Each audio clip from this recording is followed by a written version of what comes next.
going on, guys? I'm here in front of Geeked Out, and welcome to my $400/350 gaming PC build. Now, before I start the video, I'd like to thank Samparo for the video suggestion.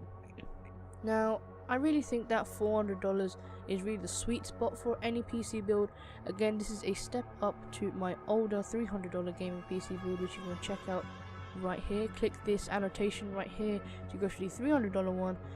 $400 really just steps the game up a bit more. You get a bit better components, you get better performance obviously, but I think it's definitely worth spending the extra $100, and you're going to get a lot of ability to overclock.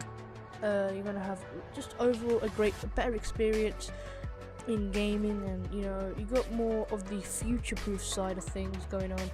And pretty much let's start with the build. So for the processor, we are going with the Intel Pentium G3 250. Now again, very identical to the G3 258, but this has a lower clock speed. And really, the Pentium side, this is not your old school Pentium. This is definitely much upgraded, beefier processor.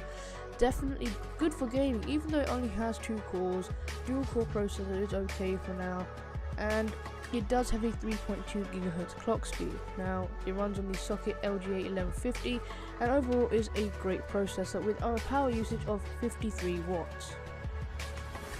For the motherboard, we're going with the MSI H81 MP33.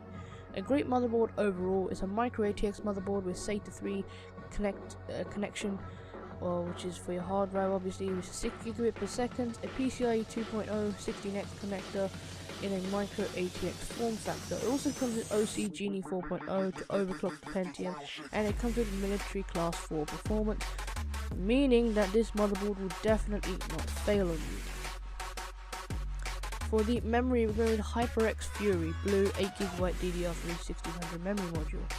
As I said, this is an 8GB module running on a DDR3 basis at 1600 MHz. Now, there are different colors available, but I've chosen blue here because it kind of matches the build a bit, because the motherboard has a blue PCIe connector. Overall, this gives a nice look to the PC. I really like this memory module, and HyperX is obviously a good set of memory to buy. It's made by HyperX, obviously. It's a Fury memory, and just great memory to buy, really, in my opinion. And there is an overclocking ability for this memory to 1866 MHz, which is really good, and I think this is great. It also comes with a black PCB, giving it a more stylish look to the actual module itself. For our hard drive, we're going with a 1TB Seagate Barracuda drive. This is a 3.5-inch drive on a SATA 3 basis, which means it's 6 gigabit per second speeds of transferring data, and 64 megabytes of cache, obviously with a 7200 RPM spindle speed with 8 millisecond response time. For our graphics card, we're going with the Gigabyte R9 270 OC edition. Now, as I said in my old video, OC is just an absolute great type of graphics card to buy. Any OC card from Gigabyte is great because you're saving a lot of money. Now, as I said in my old video again, the X really stands for overclocked and more memory at times. Now, if you can overclock, save, let's say, another £50 of getting an R9 270 instead of an R9 270X. Again, as I said, there might be a memory difference, but there's also like a clock speed difference. But if you can overclock it by yourself, why not? And especially the Gigabyte R9 270 series is great for overclocking. For our case, we're going with the Thermaltake Versa H21 Black MIDI Tower case. Overall, this is a great case with USB 3.0 capabilities. It's got a black interior without a PSU, but we already got that sorted. An all black design, designed for gamers. Really nice metal front top panel, allows for quick heat dissipation and rapid ventilation.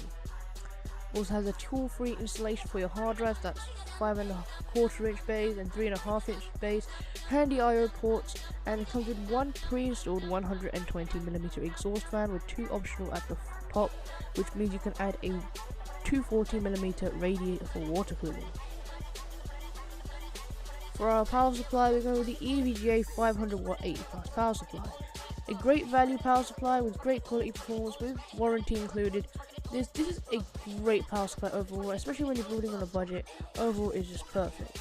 So basically this is the build, guys. It costs you $400 or £350 if you live in the UK. Hope you guys enjoyed the video. Remember to like, remember to subscribe, and I'll see you guys next time.